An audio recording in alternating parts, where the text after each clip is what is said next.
इसमें हमने basic chemistry के कॉन्सेप्ट पढ़े हैं जो आगे की क्लास में काम आएंगे। फिर अपन परसों से अपना बायोलॉजी का ह्यूमन डिजीज वाला चैप्टर शुरू करेंगे, है ना। चल आगे मेरी क्लास ऑडियो वीडियो सब कुछ क्लियर है, कोई प्रॉब्लम नहीं है ना। ज्योति कुमारी क्या लिख रही हो आप? एफ एक्स एक्स एक्स क्या लिख रही हो बेटा?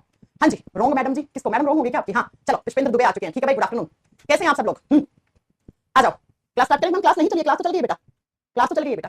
चलिए फिर स्टार्ट करते हैं हम। हाँ केमिस्ट्री यही आता है, रेलवे के एग्जाम में ऐसा ही आता है, ठीक है। चलो ऑडियो वीडियो सब कुछ क्लियर है, क्लास स्टार्ट करें। हम एटॉमिक स्ट्रक्चर परमाणु संरचना पढ़ रहे थे। लास्ट क्लास में हमने कहां तक पढ़ लिया था? लास्ट क्लास में हमने आपको इलेक्ट्रॉनिक कॉन्फ़िगरेशन लिखना सिखाया था, इलेक्ट्रॉनिक विन्यास की कैसे हम इलेक्ट्रॉन को डिस्ट्रीब्यूट करते हैं, है ना। तो बेटा ये हमने लास्ट क्लास में पढ़ लिया था। अब एक छोटा सा कॉन्सेप्ट आप इससे पढ़ेंगे, फिर आगे हम छोटा सा बैलेंसिंग वगैरह ये सब सीखेंगे, ठीक है। तो बच्चों आपको याद होगा क्या कि इलेक्ट्रॉनिक कॉन्फ़िगरेशन बनाना मैंने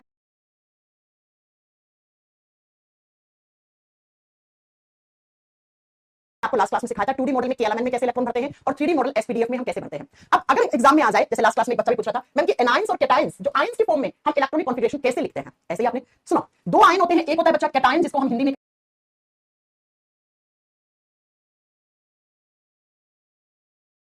कहते हैं धनायन, कैटायन जिसको हम पॉजिटिव से रिप्रेजेंट करते हैं, राइट। किसी भी एटम के ऊपर जब पॉजिटिव चार्ज होता है तो उसे कैटायन कहते हैं, और दूसरा जो आयन होता है उसको हम एनायन कहते हैं, हिंदी में बोलते हैं ऋणायन। ऋणायन ऋण ले लिया, है ना, इलेक्ट्रॉन लेके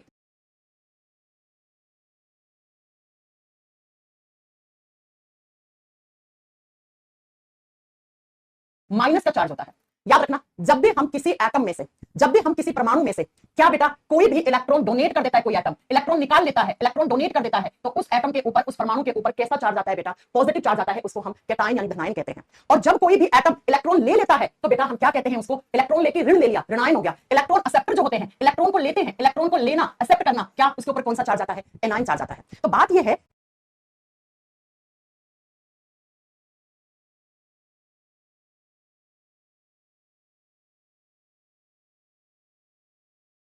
कि मैम कैटायन और एनायन अगर चार्ज लगा हुआ हो तो उसका इलेक्ट्रॉनिक कॉन्फ़िगरेशन कैसे लिखते हैं हम, है ना, कैसे लिखते हैं।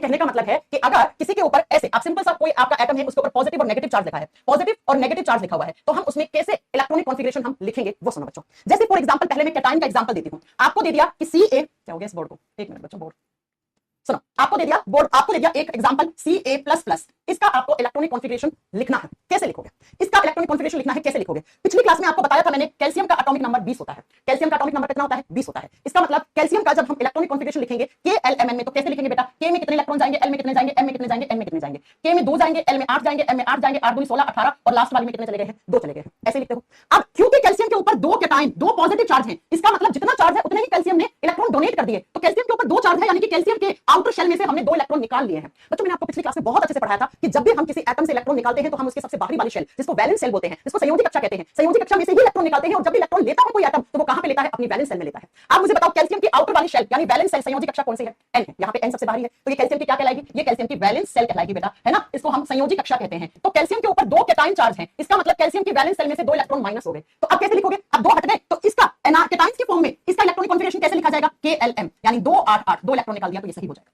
अब 1s2 वाले में हम कैसे लिखेंगे? तो आप खुद लिख सकते हो 1s2, 2 भर दिया आपने, उसके बाद क्या आएगा बेटा? 2s2 आएगा, उसके बाद क्या आएगा? 2p6 आएगा, उसके बाद क्या आएगा बेटा? 3s2 आएगा। अब आप देखो 2 ये हो गए, 8 ये हो गए, उसके बाद यहाँ पे क्या आएगा? 3s के बाद 3p6। ये कैल्शियम की K वाली शेल है, 2 इलेक्ट्रॉन है, 2 आगे। ये कैल्शियम की L है, L में भी 6 और 2 8। और आप बताओगे बेटा, सॉरी यहाँ पे S लिखोगे, ये कैल्शियम की L शेल है और ये वाली कैल्शियम की M शेल हो गई, इसको आप M दिखा दो ऐसे, ठीक है। तो आई बात समझ में कि कैटायंस और एनायंस में हम कैसे लिखेंगे? एक बार इसको वापस लिख लो, नीचे आपको दिख नहीं रहा होगा। देखो 1s2 वाले में कैसे लिखोगे? K का 1s2 हो गया, उसके बाद 2s2, 2p6, और उसके बाद 3s2 और 3p6। अब K में ये K के 2 इलेक्ट्रॉन है, ये K हो गया, 2s2 2p6 L हो गया और ये M हो गया। वैसे अगर कैल्शियम पे यहाँ पे चार्ज नहीं लिखा हुआ होता तो बेटा कैसे लिखते आप? 2 8 8 2 लिखते, लेकिन 2 पॉजिटिव चार्ज का मतलब है 2 इलेक्ट्रॉन डोनेट कर दिए किसने? कैल्शियम ने। तो 2 कहां से डोनेट करेगा? अपनी बाहरी कक्षा में से, वैलेंस शेल में से। तो इस तरीके से डोनेट करने के बाद आयंस की फॉर्म में, कैटायन की फॉर्म में आप इलेक्ट्रॉनिक कॉन्फ़िगरेशन ऐसे लिखते हो, ठीक है।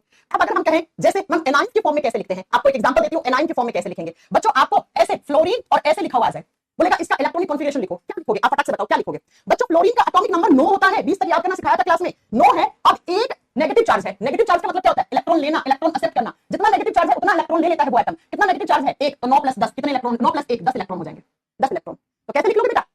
कैसे लिख लोगे? बताओ जरा कैसे लिखोगे? तो इसका कैसे लिखोगे आप? फ्लोरीन का आप लिखोगे 1s2, 2s2 और 2p6, 2p6, 2 2 4 और 6 10 10 हो गया ना, एक इलेक्ट्रॉन रिसीव करने के बाद। ये इसका कौन सा शेल है? K, और ये इसका कौन सा शेल है? L। K में कितना इलेक्ट्रॉन? 2, L में कितना? 8। ये 2 में 8 में 8 हो गया, दूसरे में L में। मैं कुछ समझ नहीं आ रहा है, पिछली क्लास करी आपने भाई साहब, पिछली क्लास करी होगी भाई साहब, तो समझ में आएगा, ठीक है। तो कैसे लिखते हैं? कोई भी आपको कुछ नहीं करना है, आपको क्या करना है? सबसे पहले आपको कोई भी एटम दिया है उसके ऊपर चार्ज देखना है, उसका आवेश देखना है। अगर चार्ज लिखा है पॉजिटिव तो वो एटम कैटायन है। पॉजिटिव का मतलब होता है इलेक्ट्रॉन डोनेट करना, इलेक्ट्रॉन का त्याग करना। जितना पॉजिटिव चार्ज है उतना उसमें से इलेक्ट्रॉन निकाल दो। इलेक्ट्रॉन निकालते भी वैलेंस शेल से है और इलेक्ट्रॉन भरते भी वैलेंस शेल में है। देखो कैल्शियम की वैलेंस शेल में 2 इलेक्ट्रॉन थे, जबकि कैल्शियम के ऊपर 2 पॉजिटिव चार्ज था, तो कैल्शियम की n वाली आउटर शेल में से 2 इलेक्ट्रॉन चले गए, 2 चले गए तो KLM, बस ये बचा, है ना। अब अगर फ्लोरीन की आउटर शेल कौन सी थी? फ्लोरीन की आउटर शेल L थी बेटा यहाँ पे, लेकिन आपको फ्लोरीन के ऊपर एक नेगेटिव चार्ज लिखा हुआ है। नेगेटिव है तो मतलब उसने इलेक्ट्रॉन ले लिया फ्लोरीन ने, कितना? 1। तो फ्लोरीन में जब 1 इलेक्ट्रॉन लिया तो फ्लोरीन में 10 इलेक्ट्रॉन हो गए। 10 हो गए तो कैसे भरोगे? 1s2 में 2 भर दिए तो s में मैक्सिमम 2 आते हैं, 3 में मैक्सिमम 6 होते हैं, तो ये इसकी K हो गई, ये इसकी L हो गई। वैसे फ्लोरीन की L वाली शेल में, वैलेंस शेल में 7 इलेक्ट्रॉन होते हैं बेटा, लेकिन क्योंकि फ्लोरीन के ऊपर नेगेटिव चार्ज है, एनायन बना रहा है, तो 1 इलेक्ट्रॉन इसने ले लिया। 1 इलेक्ट्रॉन ले लिया तो इसके ऊपर कितना चार्ज बेटा? अब इसमें इलेक्ट्रॉन कितने हो गए? 7 की जगह 8 हो गए बेटा, तो 8 + 2 मतलब 10। तो F नेगेटिव दिखाता है, मेरे में 10 इलेक्ट्रॉन है। 1 इलेक्ट्रॉन ले लिया तो हम इलेक्ट्रॉन लेते भी हैं आउटर शेल से, इलेक्ट्रॉन भरते भी आउटर शेल में। देखो ना, फ्लोरीन की ये बाहरी कक्षा है, वैलेंस शेल है, संयोजी कक्षा है, इसमें 1 इलेक्ट्रॉन भर दिया, यहां से आपने 2 निकाल लिया। तो चार्ज के रूप में हम कैसे लिखते हैं वो आपको मैंने बता दिया है, इलेक्ट्रॉनिक कॉन्फिगरेशन। इतना समझ में आ गया तो अगला चैप्टर लिखो, इसी के अंदर, नया चैप्टर नहीं है, वैलेंसी। वैलेंसी क्या होती है मैम, कैसे निकालते हैं? संयोजकता कैसे निकालते हैं हम किसी भी एटम की? कोई भी आपको एलिमेंट दे दिया और आपसे पूछा उसकी वैलेंसी कितनी है, कैसे निकालना है बेटा? फॉर्मूला है एक, वो हम पढ़ा दे रहे हैं आपको। सबसे पहले बेटा वैलेंसी होता क्या है? वैलेंसी होता क्या है? बॉन्ड बनाने की टेंडेंसी को, किसी भी एटम की जो बंध बनाने की क्षमता होती है, टेंडेंसी होती है, उसी को हम उसका वैलेंसी कहते हैं। नहीं समझ में आया बेटा? कोई एक एलिमेंट है, उसने किसी दूसरे एलिमेंट के साथ, ये एक A नाम का एलिमेंट, एक B नाम का एलिमेंट है, इन दोनों ने आपस में बॉन्ड बना लिया, बंध बना लिया। तो ये जो बॉन्ड बनाने की, बंध बनाने की जो क्षमता है, कैपेसिटी है, टेंडेंसी है, इसी को हम क्या कहते हैं? वैलेंसी कहते हैं। तो किसी भी एलिमेंट की दूसरे एलिमेंट के साथ जो कंबाइंड होने की, जुड़ने की जो क्षमता है, उसी को एलिमेंट की वैलेंसी कहा जाता है। और ये वैलेंसी कब काम आती है? बॉन्ड बनाने में। संयोजकता कब काम आती है? बंध बनाने में काम आती है। तो लिखिए जरा बेटा, वैलेंसी होता क्या है, पहले ये लिखो। Combining capacity of any element, लिखिए combining capacity of any element, combining capacity of any atom लिख दो, ऑफ एनी एलिमेंट लिख दो, of any element is known as valency, is known as valency. Valency संयोजकता क्या होती है? तो लिखिए किसी भी तत्व की बंध बनाने की क्षमता या जुड़ने की क्षमता, जुड़ना या बंध बनाना केमिस्ट्री में एक ही बात होती है। तो लिखिए किसी भी तत्व की जुड़ने की क्षमता या बंध बनाने की क्षमता, बॉन्ड भी लिख सकते हो, जुड़ने की क्षमता को वैलेंसी कहा जाता है, क्षमता को संयोजकता कहा जाता है। बहुत ध्यान से समझना, क्योंकि आगे वाला मैं जब फॉर्मूला बनाना सिखाऊंगी तो ये काम आएगा आपको, अभी थोड़ी देर के बाद। संयोजकता कहा जाता है किसी भी एलिमेंट की दूसरे एलिमेंट के साथ जो बॉन्ड बनाने की कैपेसिटी या टेंडेंसी होती है, जुड़ने की क्षमता होती है, उसको हम वैलेंसी कहते हैं, उसको हम संयोजकता कहते हैं। तो बेटा अब ये वैलेंसी निकालने का फॉर्मूला क्या होता है? मैंने आपको लास्ट क्लास में क्या अभी बताया, किसी भी एलिमेंट की जो आउटर शेल होती है, जो सबसे बाहरी कक्षा होती है, उसको हम क्या कहते हैं? उसको हम उसका, आप बताओगे, वैलेंस शेल कहते हैं। अभी पढ़ाया मैंने, किसी भी एलिमेंट की सबसे बाहरी, किसी तत्व की सबसे बाहरी कक्षा को हम संयोजी कक्षा कहते हैं, वैलेंस शेल कहते हैं। और संयोजी कक्षा में जो इलेक्ट्रॉन होते हैं, इस वैलेंस शेल में जो इलेक्ट्रॉन होते हैं, उनको हम क्या कहते हैं? उनको हम वैलेंस इलेक्ट्रॉन कहते हैं बेटा, कहते हैं वैलेंस इलेक्ट्रॉन, उनको हम संयोजी इलेक्ट्रॉन कहते हैं। आई बात समझ में? जैसे इस वाले एग्जांपल में देखो, सुनो जरा, ये कैल्शियम की सबसे आउटर वाली शेल है, इसके आधार पे ये आउटर शेल है, N सबसे बाहरी है, KLM ये सबसे बाहरी है, M में कितने इलेक्ट्रॉन हैं? 6 + 2, तो ये बाहरी कक्षा को हम वैलेंस शेल बोलेंगे। और इसमें जो इलेक्ट्रॉन है, इन इलेक्ट्रॉन को आप क्या बोलोगे? वैलेंस इलेक्ट्रॉन बोलोगे, 8, है ना। तो यहाँ पे आओ, इसी चीज को समझो। अब हम वैलेंसी निकालते कैसे हैं? कोई लंबा चौड़ा फॉर्मूला नहीं है, सिंपल सी बात है। अगर किसी भी एलिमेंट में वैलेंस इलेक्ट्रॉन कितने होते हैं बेटा, अगर आपसे पूछे तो? अरे मैंने आपको पढ़ाया था इलेक्ट्रॉनिक कॉन्फिगरेशन, जब लिखना सिखाया था तो मैंने कहा था किसी भी तत्व की बाहरी कक्षा में 8 से ज्यादा इलेक्ट्रॉन नहीं होते। याद है? याद है ना? किसी भी एलिमेंट की बाहरी कक्षा में 8 से ज्यादा इलेक्ट्रॉन नहीं भरे जाते हैं। तो मैम वैलेंस इलेक्ट्रॉन कितने होंगे? 1 से लेकर 8 तक हो सकते हैं, 1 से लेकर 8 तक वैलेंस इलेक्ट्रॉन हो सकते हैं। हाँ भाई 1 से 8 ही होते हैं, 8 से ज्यादा होते ही नहीं है। 0 है तो वो स्टेबल हो जाता है, खैर स्टेबल वाली बात तो बाद में करेंगे, है ना। 0 का मतलब इनर वाले के काउंट होते हैं, ये सब छोड़ो, ये सब बात पढ़ के, ठीक है। सुनो, वैलेंस इलेक्ट्रॉन 1 से 8 होते हैं। जब आपको वैलेंसी निकालनी है, अगर किसी भी आउटर शेल में वैलेंस इलेक्ट्रॉन हुए 1 से लेकर 4 तक, अगर किसी भी एलिमेंट की बाहरी कक्षा में 1 से 4 तक इलेक्ट्रॉन है, तो जो वैलेंस इलेक्ट्रॉन है वही उसकी वैलेंसी होती है। जितने भी वैलेंस इलेक्ट्रॉन है वही उसकी क्या हो जाती है बेटा? वैलेंसी हो जाती है। लिख लीजिए, अगर 1 से 4 वैलेंस इलेक्ट्रॉन है तो वैलेंसी किसके बराबर होती है? Valency is equal to number of valence electron, number of valence electron. किसी भी तत्व की बाहरी कक्षा में अगर इलेक्ट्रॉन की संख्या है 1 से लेकर 4, यानी 1 2 3 4, तो उस तत्व की संयोजकता उसके संयोजी कक्षा में उपस्थित इलेक्ट्रॉनों के बराबर होती है। संयोजी इलेक्ट्रॉन लिख लो, कक्षा में पूरा लिखोगे तो बड़ा हो जाएगा, आप सिर्फ लिख दो संयोजी इलेक्ट्रॉन के बराबर होती है। कैसे मैम? चलो, जैसे मैं आपको एग्जांपल देती हूं, दो उदाहरण देती हूं, समझने की कोशिश करना। जैसे आप समझते हैं कि बोरोन का एटॉमिक नंबर 5 होता है बेटा, 5 होता है। 5 के इलेक्ट्रॉन है बोरोन में, कैसे भरोगे? मैम बोरोन में भरेंगे 2 और 3, ऐसे भरोगे। ये इसका K शेल हो जाएगा, ये इसका L शेल हो जाएगा।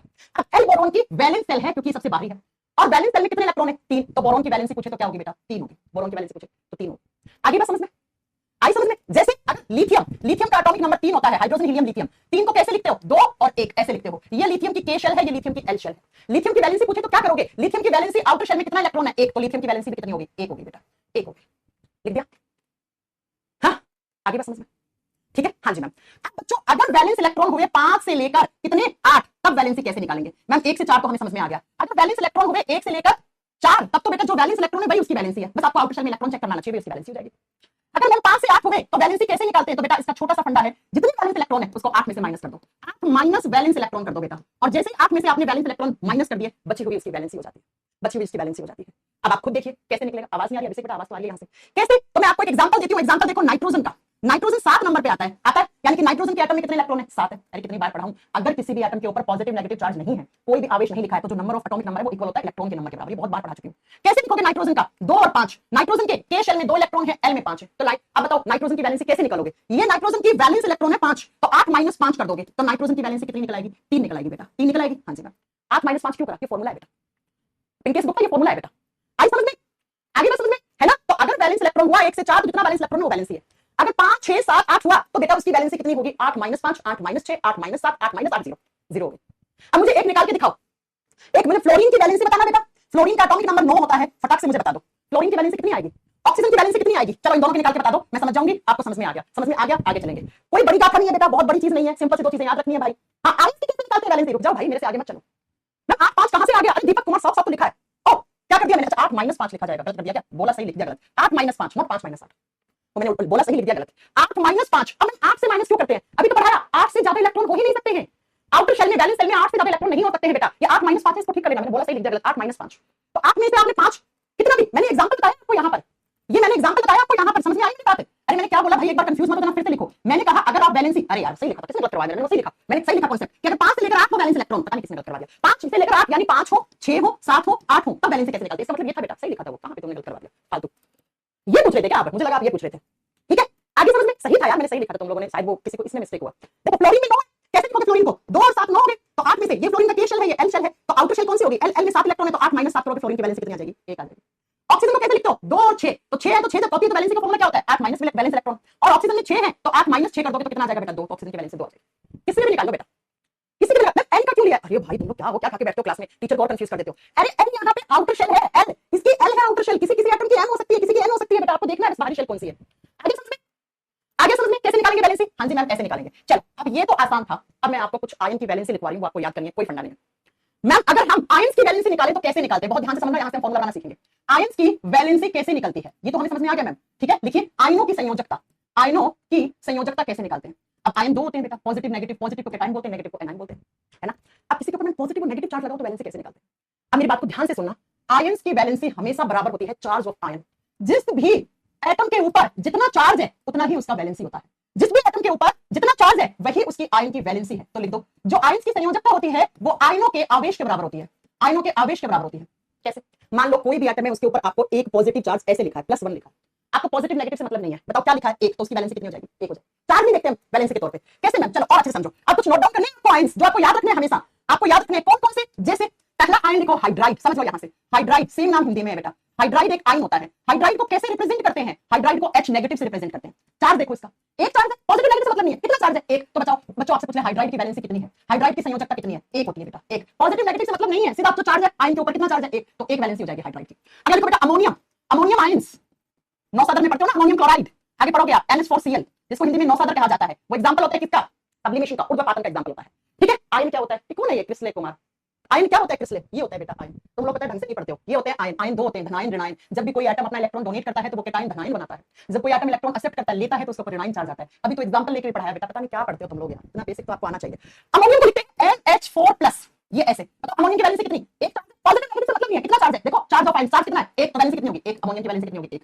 नेक्स्ट लिखो बाइकार्बोनेट, सोडियम बाइकार्बोनेट पढ़ते हो ना, बाइकार्बोनेट, बाइकार्बोनेट को लिखते हैं HCO3, HCO3, वैलेंसी बताओ बाइकार्बोनेट की, जल्दी बताओ वैलेंसी बताओ बाइकार्बोनेट की कितनी आएगी मैम 1 आएगी, क्योंकि वैलेंसी चार्ज के बराबर है, चार्ज कितना है 1, पॉजिटिव नेगेटिव से मतलब नहीं है बेटा। अगर लिखो कार्बोनेट आयंस, CO3 2 माइनस को बोलते हैं, CO3 2 माइनस, वैलेंसी कितनी लिख दूं 2 लिख दो। अगर लिखो नाइट्रेट आयंस, नाइट्रेट, आगे पढ़ोगे आप, प्लांट्स नाइट्रोजन को नाइट्रेट या नाइट्राइट के फॉर्म में लेते हैं, है ना। नाइट्रेट की, नाइट्रेट को लिखते हैं NO3 नेगेटिव, कितनी वैलेंसी लिख दूं 1 लिख दूं, हां जी मैम। अगर लिखो हैलाइड, अब ये हैलाइड क्या होते हैं, ये सारे केमिस्ट्री में आप आगे पढ़ोगे। हैलाइड, हैलाइड बेटा, हैलाइड होते हैं ग्रुप नंबर 17 में halogen elements, halide, fluoride, astatide, chloride, है ना, आयोडाइड। जैसे हैलाइड के एग्जांपल लिख लो, F नेगेटिव को फ्लोराइड कहते हैं, Cl नेगेटिव को क्लोराइड कहते हैं, I नेगेटिव को आयोडाइड कहते हैं। इन सबकी वैलेंसी कितना चार्ज है 1 चार्ज है, तो 1 वैलेंसी निकल जाएगी।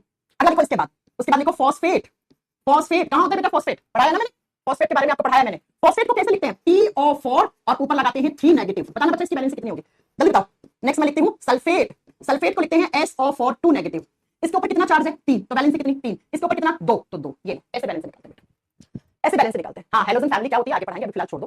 फ्लोरीन, क्लोरीन, आयोडीन ये सब कहाँ आते हैं, हैलोजन एलिमेंट्स होते हैं। जब इनकी सल्फर के साथ रिएक्शन करवाते हैं तो ये हैलाइड बनाते हैं। जैसे आप बताओगे fluoride, chloride, bromide, iodide, potassium iodide वाला बताया था मैंने आपको एग्जांपल, याद हो तो। नमक के अंदर हमारा जो आयोडीन होता है वो पोटेशियम आयोडाइड के आई की फॉर्म में होता है, पढ़ाया था ना। तो बताओ जरा बच्चों, ऐसे आयंस की फॉर्म में आपको वैलेंसी, सिंपली वैलेंसी निकालनी है। तो बच्चा अगर बैलेंस इलेक्ट्रॉन है 1 से 4 तो वही वैलेंसी होती है। अगर 4 से लेकर 8 तक बैलेंस इलेक्ट्रॉन होते हैं, 5 हो सकते हैं, 6 हो सकते हैं, 7 हो सकते हैं, 8 हो सकते हैं, ठीक है। तो बेटा आपका 8 माइनस बैलेंस इलेक्ट्रॉन कर दोगे। हम आयंस की फॉर्म में कैसे निकालते हैं? जब बैलेंस निकालते हैं तो जितना चार्ज होता है, जितना भी आपके आयन के ऊपर जो चार्ज लिखा है वो उसकी बैलेंसी। जैसे इसके ऊपर एक चार्ज है, अब हम नेगेटिव पॉजिटिव से मतलब नहीं है, यहाँ पर एक आप बैलेंसी एक, जहां भी अमोनियम लिखा होगा उसकी बैलेंसी एक लेंगे, जहां बाइकार्बोनेट लिखा होगा बैलेंसी एक लेंगे, जहां कार्बोनेट लिखा होगा 2 लेंगे बैलेंसी। आपको याद होनी चाहिए, जैसे मुझे याद है, ठीक है। आपको याद होनी चाहिए जैसे मेरे को याद है, राइट बेटा। सल्फेट में होता है हमेशा 2 माइनस होता है। कहां से क्या आया? किताब से आया, एनसीईआरटी से आया। अब मैं आपको इसी को, इसको यहां रखो, अब मैं आपसे 2-4 फॉर्मूले बनाती हूं। How to make chemical formula, आप अगली हेडिंग में लिख सकते हो, मैं यहीं पे लिख रही हूं क्योंकि आपको देख के बनाने। आज आपको याद नहीं है ना, याद कर लोगे तो आप मेरी तरह याद कर लोगे तो हो जाएगा। How to make chemical formula, chemical formulas कैसे बनते हैं? केमिकल फॉर्मूला कैसे बनते हैं? रासायनिक सूत्र या मॉलिक्यूलर फॉर्मूला कैसे बनाते हैं? देखिए रासायनिक सूत्र बनता कैसे है, एग्जाम में कैसे आएगा अभी बताती हूं मैं आपको। केमिकल फॉर्मूला रासायनिक सूत्र कैसे बनाते हैं बेटा? एग्जाम में क्या आता है, सुनिए जरा। एग्जाम में आता है कि आपको 2 एलिमेंट दे दिया, एक मैग्नीशियम दे दिया, एक ऑक्सीजन दे दिया, बताओ इससे क्या केमिकल फॉर्मूला बनेगा? हाँ जी, एग्जाम में पूछा जाता है क्या कि मैग्नीशियम दे दिया और ऑक्सीजन दे दिया, पूछ लिया आपसे किससे क्या केमिकल फॉर्मूला बनेगा। अब आपकी बैलेंस से काम आएगी बेटा। अब एग्जामिनर नहीं लिखेगा मैग्नीशियम में कितने इलेक्ट्रॉन है, एग्जामिनर नहीं लिखेगा कि ऑक्सीजन में कितने इलेक्ट्रॉन है। ये तो आपको याद होनी चाहिए, आपके नाम बोला 20 तक याद होना चाहिए, तो 20 तक याद करना पड़ेगा बेटा। मैग्नीशियम का एटॉमिक नंबर कितना होता है? 12 होता है। चलो मैं एक एग्जांपल बताती हूं, आप बताना, ठीक है। ऑक्सीजन का 8 होता है ऑक्सीजन का 8। हाँ, मैग्नीशियम को कैसे लिखोगे? मैग्नीशियम को लिखोगे 12 है तो 2 और 8 और आप बताओगे बेटा 10। मैग्नीशियम जब 12 होता है तो 2 8 2 हो गए। अब बताओ मैग्नीशियम की आउटर शेल में कितना इलेक्ट्रॉन हो गया? ये के होगी मैग्नीशियम की, एल होगी, एम होगी। ये बाहरी कक्षा है, जब बाहरी कक्षा में 1 से लेकर 4 इलेक्ट्रॉन होते हैं तो वही उसकी बैलेंसी होती है। तो मैग्नीशियम की बैलेंसी क्या निकल के आई? 2। अब ऑक्सीजन की निकालो, ऑक्सीजन की कैसे निकलती है? 2 और आपकी 6, 2 और 6, ये ऑक्सीजन का के हो गया, ये एल हो गया। जब बेटा बाहरी कक्षा में इलेक्ट्रॉन की संख्या 4 से अधिक हो तो फॉर्मूला क्या लगाते हैं? 8 माइनस बैलेंस इलेक्ट्रॉन। कितने ऑक्सीजन में? 6, तो 8 माइनस 6 लगाओगे तो कितना बचा? 2 बचा। तो ऑक्सीजन की बैलेंसी क्या होगी? 2। अब केमिकल फॉर्मूला कैसे बनाते हैं? लिखो, पहले ये मैग्नीशियम यहां लिखो ऐसा कैसा, फिर ये ऑक्सीजन यहां लिखो ऐसा कैसा। अब इन दोनों के नीचे इनकी बैलेंसी लिखो। मैग्नीशियम की बैलेंसी क्या है? 2। ऑक्सीजन की बैलेंसी क्या है? 2। अब ये मत पूछना कहां से आया है, अनुपात क्या निकलेगा? 1:1। अब आपको क्या करना है? क्रॉस मल्टीप्लाई करना है बेटा। क्रॉस मल्टीप्लाई में मतलब इस एक को गुणा करो मैग्नीशियम से, इस एक को गुणा करो ऑक्सीजन से, तो एक एक से कट गया तो फॉर्मूला क्या बन गया? MgO बन गया। ये लो बेटा, ये बनता था। रेलवे में अक्सर एग्जाम में क्वेश्चन आते हैं, MgO से क्या बनेगा? MgO बनेगा बेटा। आई समझ में मेरी बात? ठीक है, चलो एक एग्जांपल और दूं, अगर ये समझ में आ गया तो। चलो एक एग्जांपल देती हूं आपको, AlCl, एल्यूमिनियम Cl। देखो आपसे पूछेगा Al और Cl से क्या बनेगा आपके पास। चलो बताओ बेटा, एक और मैं करती हूं फिर आप मुझे फटाफट आंसर करना। एल्यूमिनियम का एटॉमिक नंबर 13 होता है, क्लोरीन का 17 होता है। तो एल्यूमिनियम को कैसे लिखते हैं? 2 8 10 और 3 13। ये एल्यूमिनियम की बाहरी कक्षा है, बाहरी कक्षा में जब बैलेंस इलेक्ट्रॉन की संख्या 1 से 4 होती है तो वही उसकी संयोजकता होती है। 3 कहां आता है? 1 से 4 के बीच में, तो एल्यूमिनियम की बैलेंस 3 हो जाएगी बेटा। क्लोरीन को कैसे लिखते हैं? 2 8 10 और 7 17। क्लोरीन की बाहरी कक्षा में 7 इलेक्ट्रॉन है, जब 7 होते हैं तो फॉर्मूला क्या लगेगा? 8 माइनस 7 तो 1। तो क्लोरीन की बैलेंस क्या आ जाएगी बेटा? 1 आ जाएगी। अब कैसे लिखोगे? पहले एल्यूमिनियम को लिखो नीचे ऐसे, फिर क्लोरीन को लिखो ऐसे नीचे, लिख दिया। एल्यूमिनियम के नीचे एल्यूमिनियम की बैलेंस लिखो 3, क्लोरीन के नीचे क्लोरीन की बैलेंस लिखो 1। क्रॉस मल्टीप्लाई करो, क्रॉस मल्टीप्लाई कटेगा नहीं, कटेगा नहीं तो ऐसे, इसको इससे गुणा करो, इसको इससे गुणा करो। अब एल्यूमिनियम की 1 लिखी जाएगी तो Al ऐसा कैसा आ जाएगा। क्लोरीन के 3 जुड़ेंगे तो फॉर्मूला क्या बन जाएगा? AlCl3, एल्यूमिनियम क्लोराइड बोलते हैं इसको। ये लो, 2 कहां से आ गया? 2 कहां से आ गया भाई? AlCl2 कहां से आया भाई? ये क्या सही है? विजय कुमार यादव गलत आंसर दे रहे हो। दीपक कुमार 2 कहां से आ गया? तुम लोग, अरे जब वैलेंस इलेक्ट्रॉन 4 से ज्यादा हो तो 8 माइनस वैलेंस इलेक्ट्रॉन का फॉर्मूला लगता है। तो 8 माइनस 7 करोगे ना, तो 8 माइनस 7 करा तो 1 आया ना, तो 1 लिखेगा। अब इस 1 को क्रॉस मल्टीप्लाई करना है, इसको इससे गुणा करो, इसको इससे गुणा करो तो निकल के आ जाएगा आपके सामने। अच्छा AlCl2 जिसका आंसर आ रहा है भाई वो गलत है, वो गलत है। चलो नेक्स्ट मुझे एक आप बताओगे फटक से, आ गया समझ में? चलो अब पता है जब एग्जाम में आते हैं ना तो बच्चे कहते हैं न्यूमेरिकल आ गया। ये न्यूमेरिकल थोड़ी, ये तो कांसेप्ट है बेटा। मैंने आपको इलेक्ट्रॉनिक कॉन्फ़िगरेशन में स्टेप बाय स्टेप चल रही हूं। मैंने आपको इलेक्ट्रॉनिक कॉन्फ़िगरेशन लिखाना बता दिया, 2D मॉडल बता दिया, 3D मॉडल बता दिया, आपको बैलेंस निकालना बता दिया, फिर भी तुम नहीं बना पा रहे हो तो बेटा मेरी गलती नहीं, तुम्हारी गलती है। एक का तो AlCl4 आ रहा है, वाह नितेश कुमार वाह, तुम्हारी तालियां होनी चाहिए। चलो अगला मुझे एग्जांपल बताओ, NaCO3 से क्या बनेगा? NaCO3 से क्या बनेगा बेटा? फटक से आंसर करो। अब मैं नहीं बताऊंगी। NaCO3 से क्या बनेगा? हाँ जी, NaCO3 से क्या बनेगा? एक उसका बताओ, उसके बाद एक और बताओ मुझे, NaCl से क्या बनेगा? NaCO3 से क्या बनेगा? NaCl से क्या बनेगा? अब एग्जाम में चार्ज ना लिखा हुआ है तो आपको आना चाहिए, टाइपिंग मिस्टेक होगी, कोई बात नहीं। एक बताओ KNO3 से क्या बनेगा? KNO3 से क्या बनेगा? जल्दी जल्दी बताओ जल्दी। मैम आपको गुस्सा आ रहा है? अरे गुस्सा नहीं आ रहा बेटा, कैसे बातें करते हो? मुझे क्यों गुस्सा आएगा? तुमने कौन सी मेरी भैंस चुरा ली? चार्ज नहीं लिखा हुआ, आपको समझना पड़ेगा भाई, समझना पड़ेगा भाई। इससे क्या बनाया NaCO3 से? हाँ NaCO3 से क्या बना? कहां आ रहा है CO3? जल्दी बताओ, फटाफट बताओ बेटा। KNO3 से कैसे बना? आ जाओ समझो। के किसका सिंबल होता है? कैलियम पोटेशियम का सिंबल होता है। पोटेशियम का एटॉमिक नंबर 19 होता है बेटा। अब याद करना पड़ेगा, आर्गन 18 पे आता है, पोटेशियम 19 पे आता है, कैल्शियम 20 पे आता है। अब 19 पे है तो पोटेशियम को कैसे लिखते हो? 2 8 10 और 8 18 और 1। ये पोटेशियम की K है, ये L है, ये M है, ये N है। N शेल में जब बैलेंस इलेक्ट्रॉन की संख्या 1 है तो वही उसकी बैलेंसी है। तो पोटेशियम की बैलेंसी क्या निकल के आ गई? पोटेशियम की बैलेंसी 1 निकल के आ गई। आगे NO3, यहां पे ढूंढो, मैम ने NO3 पे कितना चार्ज बताया था? 1 है, तो NO3 की बैलेंसी भी क्या है? 1 है बेटा। अभी याद करना पड़ेगा, एग्जाम में नहीं देगा NO3 के ऊपर कितना चार्ज होगा, मैंने क्यों लिखवाया फिर? NO3 के ऊपर एक नेगेटिव चार्ज है, यानी बैलेंसी 1 है बेटा। चार्ज पॉजिटिव नेगेटिव से मतलब नहीं है तुम्हें, ठीक है। तो बेटा अब बताओ NO3 की बैलेंसी कितनी हो गई? 1। तो 1 को अब पोटेशियम की बैलेंसी लिखो, यहां पर पोटेशियम के नीचे 1 लिखो, NO3 के नीचे 1 लिखो। अब 1 इसको चाहे इससे गुणा कर दो और इसको इससे गुणा कर दो, 1 1 से क्या आ जाएगा? KNO3 आ जाएगा बेटा। KNO3 ये लो। K2NO3 किसका आ रहा है? ये K2NO3 किससे आ रहा है भाई? क्यों तुम लोग कैसे बातें कर लेते हो? चलो NaCl को करती हूं, ये अपने आप लिख लेना, मैं बार-बार नहीं पढ़ाऊंगी, ठीक है? बार-बार नहीं पढ़ाऊंगी, NO3 का अपने आप लिख लेना। नेक्स्ट लिखो NO3 का, लिखो आपको बनाना है NO3 का। कार्बोनेट में 2 होते हैं बेटा, CO3 में, कार्बोनेट CO3 में 2 होते हैं। चलो CO3 में 2 होते हैं, लिखा तो है अमोनियम NH4 बाइकार्बोनेट, यहां पे लिखा हुआ है HCO3 नेगेटिव, कार्बोनेट आता है तो CO3 2 नेगेटिव लेते हैं तो 2 वैलेंसी है। बताऊं मैं? हां बताऊं मैं वैलेंसी? चलो कोई नहीं, मैं बता देती हूं, इसका भी बता देती हूं क्या बनेगा। बेटा सोडियम का एटॉमिक नंबर 11 होता है, 11 को कैसे लिखते हो? 2 8 10 और 1, ये सोडियम की वैलेंसी 1 आ गई। CO3 के ऊपर चार्ज देखो, CO3 कार्बोनेट को CO3 बोलते हैं, चार्ज क्या है? 2 2 2 वैलेंसी हो जाएगी, तो CO3 की 2 निकल के आ गई। तो आप सोडियम के नीचे लिख दो 1, CO3 के नीचे लिख दो 2, तो गुना करोगे, इसको इससे करोगे, इसको इससे करोगे, तो यहां से क्या बना? Na2 बना, CO3 बना, ये लो। तो पहले वाले से Na2CO3 बनेगा, NaCl से तो बना दोगे, NaCl से NaCl बनेगा। क्यों? सोडियम की भी एक होती है, क्लोरीन की भी एक होती है वैलेंसी, इतना याद है तो आप ऐसे ही कर सकते हो।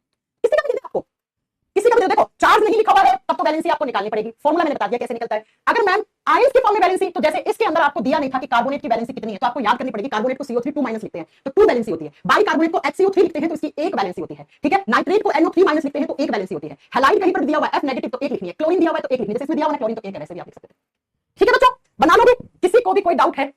केमिकल फॉर्मूला बनाने में डाउट है? पूछो, कोई भी दे आप बना सकते हो बेटा। हाँ पहले में NaCO3 बनेगा एग्जांपल में, दूसरे में NaCl बनेगा, तीसरे में KNO3 बनेगा जिसको हम पोटेशियम नाइट्रेट कहते हैं, जो गन पाउडर में भरा जाता है। तो वैलेंसी एक बार लास्टली बता देती हूं बेटा, है ना, मुझे पता है कुछ बच्चे बीकॉम किए हुए होते हैं, कॉमर्स बैकग्राउंड से होते हैं, उन्हें नहीं पता होता है। इलेक्ट्रॉनिक कॉन्फिगरेशन चार्ज के रूप में जो चार्ज है वो आपको पता होना चाहिए, कैटायन आयन। वैलेंस इलेक्ट्रॉन निकालने सबसे पहले, अगर बाहरी कक्षा में 1 से 4 वैलेंस इलेक्ट्रॉन है तो वही उसकी वैलेंसी होती है। अगर 5 6 7 8 है, 5 से 8 है वैलेंस इलेक्ट्रॉन, तो उसकी वैलेंस इलेक्ट्रॉन को हमेशा 8 में से माइनस कर दोगे तो वैलेंसी निकल जाएगी। ये मैंने एग्जांपल दिए। फिर मैंने केमिकल फॉर्मूला कैसे बनते हैं, तो केमिकल फॉर्मूला में एग्जामिनर आपको ऊपर देगा नहीं कि कार्बोनेट की वैलेंसी क्या होती है, आपको खुद से अंडरस्टूड करना है कि जैसे आपको एग्जामिनर दिया NaCO3 से क्या बनेगा, तो आपको खुद को पता होना चाहिए CO3 के ऊपर 2 चार्ज होता है, 2 पॉजिटिव नेगेटिव छोड़ो, 2 है तो उसकी वैलेंसी 2 ही होगी। तो यहाँ पे इसलिए मैंने 2 लिया, ये देखो CO3 के नीचे मैंने 2 लिखा, Na के नीचे मैंने 1 लिखा, क्योंकि सोडियम की वैलेंसी 1 होती है बेटा। दोनों को क्रॉस मल्टीप्लाई किया तो Na2 निकला और CO3 निकला, तो Na2CO3 बन गया। इतने आंसर लर्न करने हैं बस, इतना याद करना, बबलू ज्यादा नहीं याद करना है आपको, यही आता है। मतलब NaCO3 कैसे आएगा अब पता नहीं यार, कौन बच्चा कैसे समझाऊंगा। चल अगला, अब लिखेंगे हम इस चैप्टर में व्हाट इज आइसोटॉप्स। आइसोटॉप्स क्या होते हैं, आइसोटॉप्स क्या होते हैं, आइसोबार क्या होते हैं, आइसो न्यूट्रॉन क्या होते हैं, आइसो इलेक्ट्रॉन क्या होते हैं, ये आपको सब पता होना चाहिए। कल अपना ये चैप्टर खत्म हो जाएगा। आइसोटॉप्स को हिंदी में कहते हैं समस्थानिक। क्या होते हैं बेटा आइसोटॉप्स, पहले मैं समझाती हूँ, उसके बाद हम नोट डाउन करेंगे, ठीक है। सुनो, हाइड्रोजन एक एलिमेंट है, हाइड्रोजन का सिंबल H होता है, आपको पता होना चाहिए, ठीक है, बहुत ध्यान से समझना बेटा, कोई कंफ्यूजन नहीं है, कोई कंफ्यूजन नहीं है बेटा। चलो आओ सुनो, हाइड्रोजन 1 नंबर पे आता है, हाइड्रोजन 1 नंबर पे आता है, ठीक है। हाइड्रोजन की जब बात करते हैं तो हाइड्रोजन के 3 आइसोटॉप होते हैं। अब इन तीनों को लिखते कैसे हैं वो सुनो। पहले को लिखते हैं 1H1 ऐसे, दूसरे को लिखते हैं 1H2, तीसरे को लिखते हैं 1H3 ऐसे, 1H2 1H1 1H2 1H3। पहले वाले आइसोटॉप को नाम देते हैं प्रोटियम। हाइड्रोजन के पहले समस्थानिक का नाम क्या होता है, प्रोटियम नाम होता है। हाइड्रोजन के दूसरे समस्थानिक का नाम ड्यूटीरियम होता है, ड्यूटीरियम होता है, हिंदी में सेम नाम है, ड्यूटीरियम होता है, इनके नाम रखे गए हैं बेटा, ठीक है। तीसरा जो आइसोटॉप है जिसको 1H3 कहते हैं, इसको हम ट्रीटियम कहते हैं, ट्रीटियम कहते हैं, ठीक है। ये हाइड्रोजन के 3 आइसोटॉप हैं। अब ये आइसोटॉप्स होते क्या है वो आप बनाओगे, बस मैं समझा देती हूँ, आप खुद लिख लोगे, आप बनाओगे। सुनो बेटा, मैंने पढ़ा है किसी भी एलिमेंट के पांव में उसका एटॉमिक नंबर होता है, ये इस हाइड्रोजन के आइसोटॉप का एटॉमिक नंबर है, ये इसका है, ये इसका है, तीनों का एटॉमिक नंबर 1 1 1 1 है। तो प्रोटियम का अगर आपसे कोई एटॉमिक नंबर पूछे कि प्रोटियम का एटॉमिक नंबर परमाणु क्रमांक क्या होगा, तो प्रोटियम का परमाणु क्रमांक क्या होना चाहिए बेटा, इसका एटॉमिक नंबर 1 है। ड्यूटीरियम का पूछे 1 है, इसका भी लिख दो एटॉमिक नंबर परमाणु क्रमांक 1 है, 1 है, हाँ जी मैम। ट्रीटियम का भी क्या है, एटॉमिक नंबर 1 है बेटा, तीनों का 1 1 एटॉमिक नंबर है, ठीक है। अब सुनो जरा, ऊपर हम क्या लिखते हैं, एटॉमिक मास लिखते हैं, बहुत बार पढ़ा चुके परमाणु भार या परमाणु द्रव्यमान बोलते हैं हिंदी में।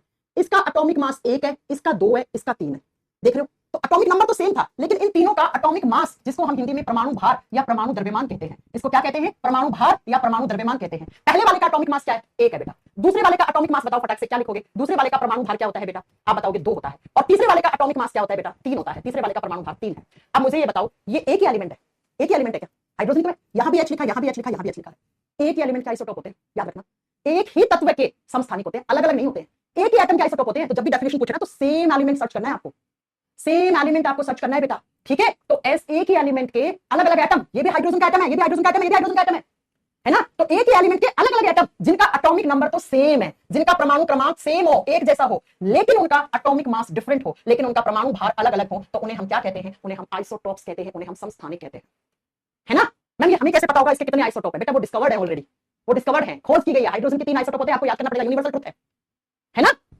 आगे बात समझ में, तो एक ही एलिमेंट के अलग अलग एटम, ये प्रोटियम का एटम है, ये ड्यूटीरियम का, ये ट्रीटियम का है, जिनका एटॉमिक नंबर सेम है लेकिन एटॉमिक मास अलग है, उसको हम क्या कहते हैं, उसको हम कहते हैं बेटा आइसोटॉप्स। अब दूसरा पॉइंट सुनो, इनका एटॉमिक मास अलग अलग है, और किसी भी एटम, किसी भी एलिमेंट की जो फिजिकल प्रॉपर्टीज होती है ना, वो उसके एटॉमिक मास पर डिपेंड करती है। किसी भी तत्व के भौतिक गुणधर्म उसके परमाणु द्रव्यमान, परमाणु भार पर निर्भर करते हैं। तो अगर मैं आपसे पूछूं आइसोटॉप्स क्या होते हैं, तो आपको बोलना है ऐसे एलिमेंट्स जिनकी केमिकल प्रॉपर्टी सेम है लेकिन फिजिकल प्रॉपर्टीज डिफरेंट है, उनको हम क्या कहते हैं बेटा, उनको हम आइसोटॉप्स कहते हैं। ये दोनों एग्जाम में आते हैं, 3 तरीके की परिभाषा लिखवाऊंगी मैं आइसोटॉप की, तीनों परिभाषा आपको आनी चाहिए। ठीक है, तो 2 मैं भी लिखवा रही हूं, तीसरा आपको समझ में आएगा अभी थोड़ी देर के बाद। तो लिखिए आइसोटॉप्स होते क्या हैं। हाँ बेटा, केमिकल प्रॉपर्टीज हमेशा एटॉमिक नंबर पे डिपेंड करती है, तीनों का एटॉमिक नंबर सेम है, तो आइसोटॉप्स की केमिकल प्रॉपर्टीज यानी रासायनिक गुणधर्म एक जैसे होते हैं। फिजिकल प्रॉपर्टीज हमेशा एटॉमिक मास परमाणु भार पे निर्भर करती है, क्योंकि इनके परमाणु भार अलग अलग हैं, तो इनके फिजिकल प्रॉपर्टीज यानी कि इनके भौतिक गुणधर्म अलग अलग होते हैं। लिखो लिखो आइसोटॉप्स की परिभाषा लिखो, जो मैं परिभाषा लिख रही हूं ना सेम आपको लिखना है। Atoms of the same element, ये लाइन लगानी है नहीं तो गलत हो जाएगा। Atom of the same element, same लिखना है बेटा, ठीक है। सेम एलिमेंट, अलग अलग एलिमेंट आइसोटॉप्स नहीं हो सकते हैं, क्योंकि एटॉमिक नंबर चेंज हो गया, एटॉमिक नंबर चेंज हो गया आइसोटॉप बनाएंगे, है ना। तो atom of the same elements having same atomic number, same पहली परिभाषा। जनरली आप एक ही परिभाषा याद करते हो, मैं 3 परिभाषा याद करवाऊंगा।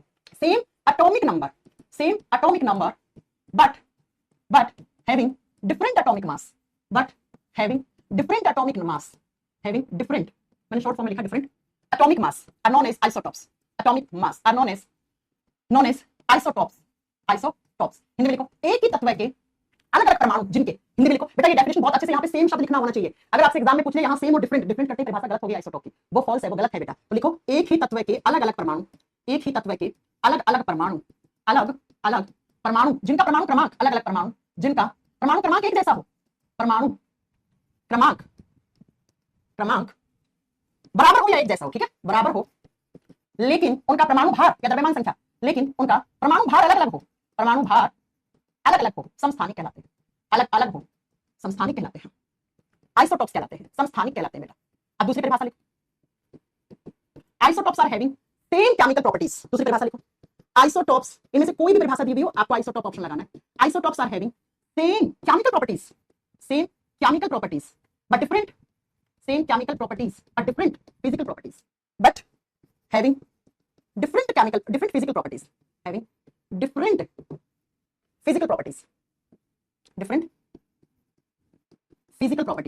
हिंदी में लिखो समस्थानिकों के रासायनिक गुणधर्म एक जैसे होते हैं। हिंदी में लिखो समस्थानिकों के रासायनिक गुणधर्म एक जैसे होते हैं, रासायनिक गुणधर्म एक जैसे होते हैं, बराबर होते हैं, जैसे लिखो एक जैसे होते हैं, लेकिन उनके भौतिक गुणधर्म अलग अलग होते हैं बेटा। इसका जस्ट उल्टा कर देते हो तो आइसो बार बन जाता है बेटा। गुणधर्म अलग अलग होते हैं, लिखिए 2 परिभाषा। तीसरी परिभाषा अभी आपको समझा के लिख ली, ठीक है बच्चों। Isotopes are having same chemical properties but having different physical properties, 2 having लिख दिया, बट डिफरेंट फिजिकल प्रॉपर्टीज। अब बच्चों आपसे एग्जामिनर पूछ ले कि किसी भी एटम की केमिकल प्रॉपर्टीज किस पे डिपेंड करती हैं, तो आप क्या बताओगे, उसके एटॉमिक नंबर पे। और उसके फिजिकल प्रॉपर्टीज, उसके भौतिक गुण किस पे डिपेंड करते हैं, उसके एटॉमिक मास या परमाणु क्रमांक पे डिपेंड करते हैं। ये लो बच्चों, अब एग्जांपल लिखो, आइसोटॉप की परिभाषा लिखी, एग्जांपल लिखो हाइड्रोजन के 3 समस्थानिक होते हैं, हाइड्रोजन के 3 आइसोटॉप होते हैं। हाइड्रोजन जिसका सिंबल H होता है, उसके 3 आइसोटॉप्स होते हैं, 3 समस्थानिक होते हैं हाइड्रोजन के। कौन कौन से उनके यूजेस क्या है, कैसे क्वेश्चन आते हैं, सब मैं आपको पढ़ाऊंगी।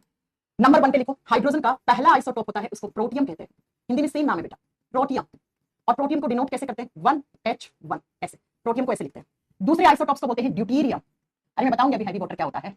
ड्यूटीरियम लिखते कैसे हैं, सुनो, इसको या तो लिखते हैं 1H2 से या इसको लिखते हैं 1D2, ऐसे लिखते हैं बेटा इसको, दोनों सही है, ठीक है। नेक्स्ट अगला लिखो, अगला होता है जिसको बोलते हैं ट्रीटियम, हिंदी में सेम नाम है, ट्रीटियम। और कैसे लिखते हैं, 1H3, या तो इसको ऐसे लिखो या इसको 1T3 ऐसे लिखते हैं बेटा, दोनों सही है। आगे बस समझ में, 1H1 को प्रोटियम बोलते हैं, 1H2 को ड्यूटीरियम बोलते हैं, 1H3 को ट्रीटियम बोलते हैं। चले आगे, हाँ जी मैम। अब सुनो जरा अगले पॉइंट, टाइम हो गया, चल अब इनमें electron, proton, neutron, atomic number, atomic mass, ये सब कल निकालेंगे, इनका इलेक्ट्रॉनिक कॉन्फिगरेशन कल निकालेंगे, क्योंकि टाइम हो गया है। कल हम आइसो बार पढ़ेंगे, आइसो न्यूट्रॉन पढ़ेंगे, आइसो इलेक्ट्रॉन पढ़ेंगे। उसके बाद आपको मैं प्रोटॉन की खोज किसने की, इलेक्ट्रॉन की खोज किसने की, न्यूट्रॉन की खोज किसने की, ये सारा पढ़ा के इलेक्ट्रॉन का ड्यूअल नेचर समझा के आपका ये चैप्टर फिनिश हो जाएगा। ठीक है बच्चों, अब बताओ कोई डाउट है आज की क्लास में। हाँ मैं बताऊंगी, मैं न्यूट्रॉन की संख्या बराबर होती है, रुक तो जाके क्यों चल रहा है। अब बताओ कोई डाउट है आज की क्लास में, आज की क्लास में कोई डाउट है तो पूछो, आज की क्लास का, आगे का मत पूछो। जैसे एक बच्चा कहता है मैं न्यूट्रॉन की संख्या, अरे बताऊंगी न्यूट्रॉन की संख्या। अब बताओ कोई डाउट है। मैम ह्यूमन डिजीज एनसीईआरटी ने हटा दिया है। बेटा तुम्हें कैसे पढ़ाऊं, एनसीईआरटी ने ह्यूमन डिजीज चैप्टर को अलग से हटा दिया, लेकिन एनसीईआरटी तुम्हारी भावनाओं के साथ खेलती है। एक्सक्रीटरी सिस्टम के तो नहीं हटाया, उसकी बीमारियां भी पढ़नी है, नर्वस सिस्टम के डिसऑर्डर पढ़ने हैं, जेनेटिक डिजीज पढ़नी है, जेनेटिक चैप्टर नहीं हटाया, इसलिए पढ़ लो बेटा। इन चक्कर में पढ़ो क्या हट गया क्या नहीं हट गया, एक बार पढ़ लो। आया था सिफिलिस, हटाने के बाद भी आया था सिफिलिस एलपी के पेपर में। चलो मैम 1p1 नहीं लिखते, नहीं क्यों नहीं लिखते 1p1 भाई, क्योंकि हाइड्रोजन का एटॉमिक नंबर और एटॉमिक मास एक ही होता है। जब एक है तो उसे अलग क्यों दिखाना, H से दिखाओगे। हम लोग कितना कॉमन सेंस लगाते हो ना, कितना कॉमन सेंस, देखो इसको 1p1 क्यों नहीं लिखते। अरे सुन ले मेरा बेटा ध्यान से, इसका एटॉमिक नंबर एटॉमिक मास एक ही है, इसका तो अलग है, तो अलग नाम देना पड़ा ना ड्यूटेरियम, इसका इससे अलग है तो इसका नाम ट्रीटियम देना पड़ा, लेकिन इसको क्यों दूं मैं अलग, जब हाइड्रोजन को ऐसे तो लिखते हो आप, अब इसको प्रोटियम बोलो या इसको 1H1 बोलो, ठीक है, तो अलग लिखने की जरूरत नहीं है। कॉमन सेंस सेंस लगा लिया बेटा तुमने, इतना मत लिखा करो, जो एनसीईआरटी में लिखा वही पढ़ना होता है। एक कह रहा है आइसोटॉप्स होते क्यों हैं, मैं इसका क्या रीजन दूं। आइसोटॉप देखो वैलेंसी को क्रॉस क्यों करते हैं, देखो बेटा मेथड है, एनसीईआरटी ने मेथड दिया है। अब तुम्हें बोलोगे मैम किडनी जो है वो ब्लड को फिल्टर क्यों करती है, पानी को फिल्टर क्यों नहीं करती, या तुम कुछ और पूछो मेरे से, तो भाई वो उसका काम है, वो उसे वही करना है। तुम यार कैसे काम कर लेते हो कैसे काम करते हो तुम। कह रहा है कि मैम आइसोटोप्स होते क्यों हैं, अब इंसान क्यों पैदा होते हैं, तुम तो कल को ये पूछ लोगे है ना। मैं तुम्हें रिप्रोडक्टिव सिस्टम पढ़ाऊंगी, मैं कहूंगी अपने जैसी संतान बनाना प्रजनन रिप्रोडक्शन कहलाता है, तुम कहोगे मैम इंसान बनता ही क्यों है, ये कोई तुक होता है क्या। जैसे एक बच्चा रवि कुमार प्रभाकर कह रहा है कि मैम क्रॉस क्यों करवाया, अरे भाई ये मेथड है तो मेथड तो फॉलो करना पड़ेगा ना, केमिकल फॉर्मूला बनाने के लिए क्रॉस मल्टीप्लाई करते हैं बस। अब तो कॉपी पेस्ट कैसे होता है, किसको कॉपी पेस्ट करना है, पेस्ट नहीं होता, पेस्ट होता है, पेस्ट करो पहली बात तो, कॉपी पेस्ट कैसे होता है, हाँ अब किसका कॉपी पेस्ट करना बोल रहे हैं मुझे क्या पता। चलो भाई ये थोड़ी फालतू की बातें करना क्लास में बंद करो, बहुत बड़ा चैप्टर है लेकिन पढ़ना पड़ेगा है ना। चलो फिर अब अगली क्लास में पढ़ेंगे। देखो इस चैप्टर में हमने बहुत कुछ सीखा है और ये सारी चीजें आपको आगे काम आएंगी, ठीक है, बहुत कुछ सीखा है इस चैप्टर में आपने, ये सारी चीजें आपको आगे काम आएंगी, राइट। तो आज का होमवर्क क्या है, आज का होमवर्क है आपको आयंस की वैलेंसी याद करना। देखो वैसे और बहुत सारे आयंस होते हैं लेकिन आपके सिलेबस में बस इतने आपको इतने याद करने हैं, ठीक है, इतने याद करने हैं, 6-7 याद कर लोगे, 10 तक के में यही आता है सिलेबस में, यही आयंस दिए हुए हैं, ये आयंस की वैलेंसी आपको याद करनी है कि हैलाइड आ जाए, फ्लोरीन क्लोरीन ब्रोमीन आयोडाइड आ जाए ना, तो इनके ऊपर आपको एक ही वैलेंसी लेनी है, ठीक है। फॉस्फेट लिखा हो तो 3 वैलेंसी लेनी है, सल्फेट लेना हो तो 2 वैलेंसी लेनी है, ठीक है, हाइड्राइड लिखा हो तो 1 वैलेंसी लेनी है, अमोनियम लिखा हो तो 2 वैलेंसी लेनी है, बाइकार्बोनेट में हम 1 लेते हैं, कार्बोनेट में हम 2 वैलेंसी लेते हैं, CO3 2 माइनस होता है कार्बोनेट, ये आपका होमवर्क है।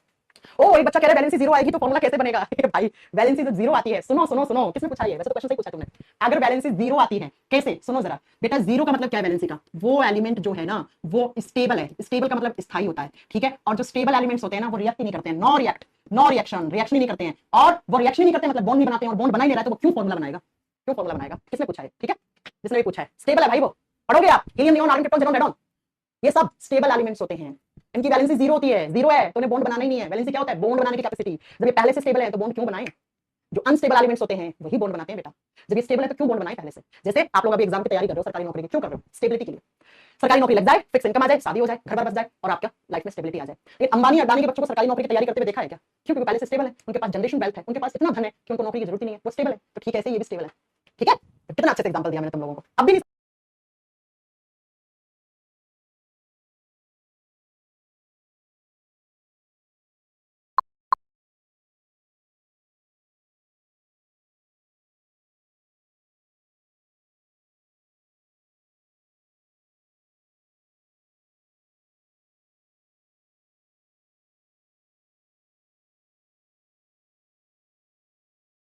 समझ में तो मैं कुछ नहीं कर सकती। चलो कल इस चैप्टर का समापन करेंगे, हो सकता है क्लास बड़ी हो, परसों से अपन बायोलॉजी का चैप्टर देखते हैं, ह्यूमन डिजीज कोई और चैप्टर पढ़ लेंगे, ठीक है, okay, thank you so much.